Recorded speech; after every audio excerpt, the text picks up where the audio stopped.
Anak ini terlalu malang. Orang tuanya telah meninggal beberapa tahun yang lalu. Tidak meninggalkan sebatang pun untuk Xiaozi. Setiap hari hanya bisa hidup tidur di alam terbuka. Sebuah karung goni adalah seluruh harta miliknya. Ini adalah rumah untuk tidur. Dan juga tas untuk memulung sehari-hari. Paha celana yang sobek. Itu agar celana yang dipungut lebih pas. Dia berjalan telanjang kaki menyusuri jalan desa sambil memungut botol.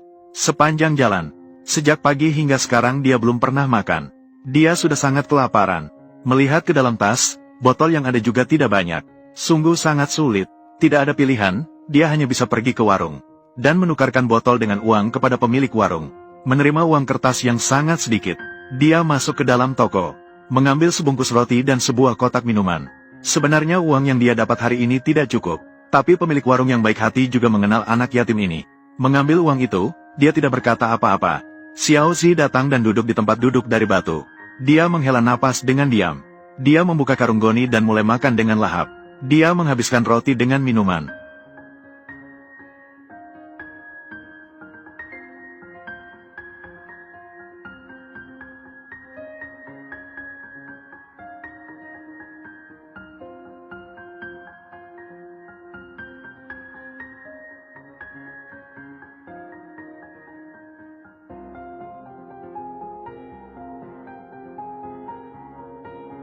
Sial dan harus membuangnya.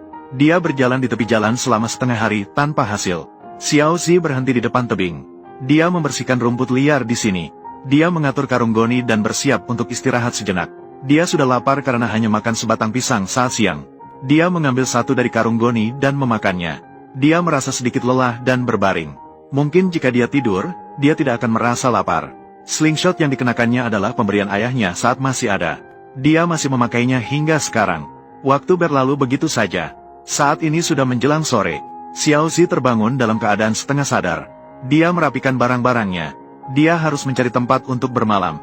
Jika tidak berhasil, dia terpaksa kembali ke bawah jembatan untuk memberi makan nyamuk. Untungnya di tepi jalan ada sebuah rumah tua yang terbengkalai.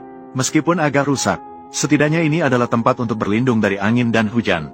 Setelah berpikir sejenak, dia mengeluarkan siput yang ditemukan hari ini.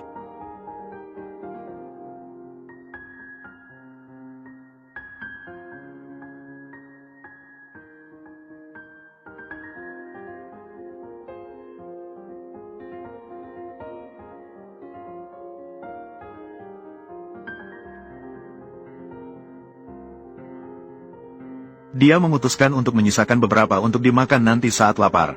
Setelah membersihkan papan, dia menghamparkan karung goni, bersiap untuk beristirahat lebih awal. Dengan menutup mata, dia tidak bisa tidak teringat pada ayah dan ibunya. Mengingat kembali kenangan-kenangan yang berlalu. Sekarang hanya tersisa dia seorang diri yang kesepian di rumah tua ini. Air mata tidak bisa ditahan muncul di sudut matanya. Begitulah dia menghabiskan malam dalam suasana kerinduan.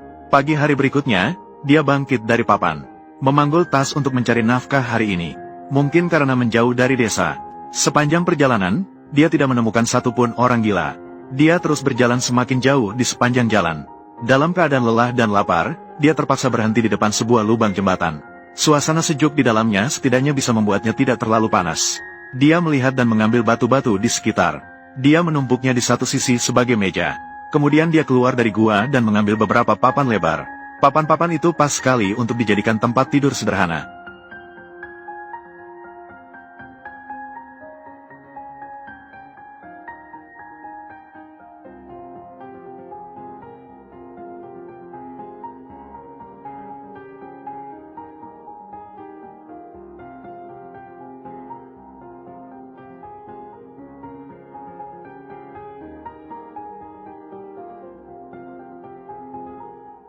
Ini juga bisa dianggap sebagai kejutan yang menyenangkan. Dia memilih beberapa yang terlihat masih segar dan memasukkannya ke dalam karung. Dia kembali ke bawah jembatan. Tanpa berhenti sejenak, dia mencari beberapa ranting kering. Dia menyalakan api dari kayu. Dia melemparkan ikan-ikan itu ke atas bara api. Setelah beberapa menit, Xiaozi tidak sabar dan mulai makan. Bagi seorang anak yatim piatu yang sehari-hari kelaparan, rasanya bagaimanapun bukanlah masalah yang dia pikirkan. Yang penting bisa makan. Setelah menghabiskan semua ikan bakar, dia hanya merasa kenyang 7 atau 8 bagian. Dia berbaring di tempat tidur papan dan berpikir tentang kemana dia harus pergi. Perlahan-lahan sebuah pemikiran muncul di benaknya. Dia merasa sudah saatnya untuk mencoba cara lain. Menghasilkan sedikit uang untuk memperbaiki kehidupannya. Xiao Zi yang sudah menjadi yatim piatu menjalani kehidupan tidur di alam terbuka.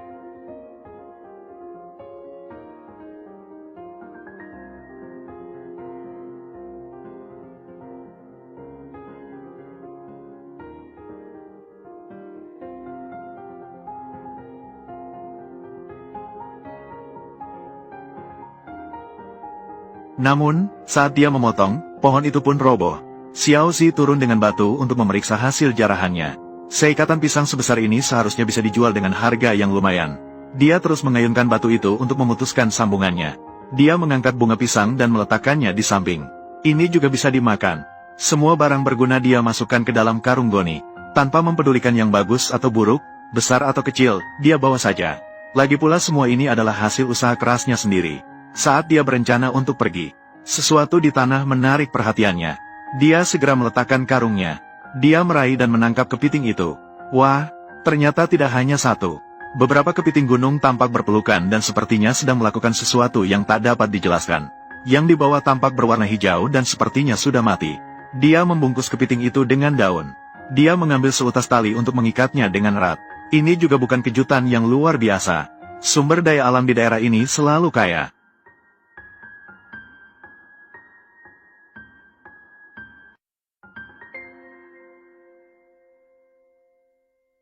Xiao Zi yang berjalan di jalan tidak melewatkan satupun kesempatan untuk menghasilkan uang.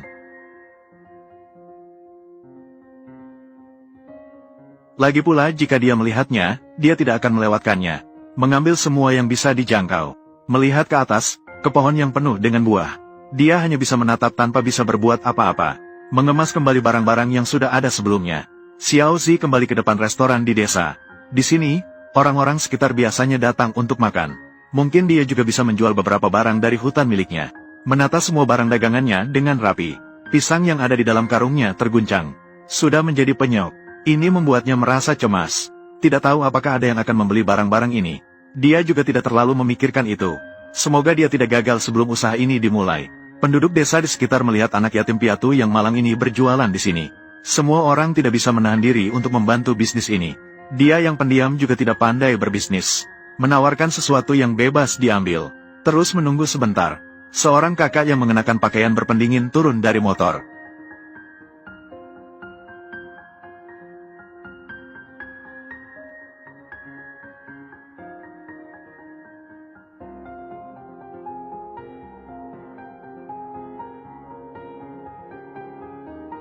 Mulai makan dengan lahap.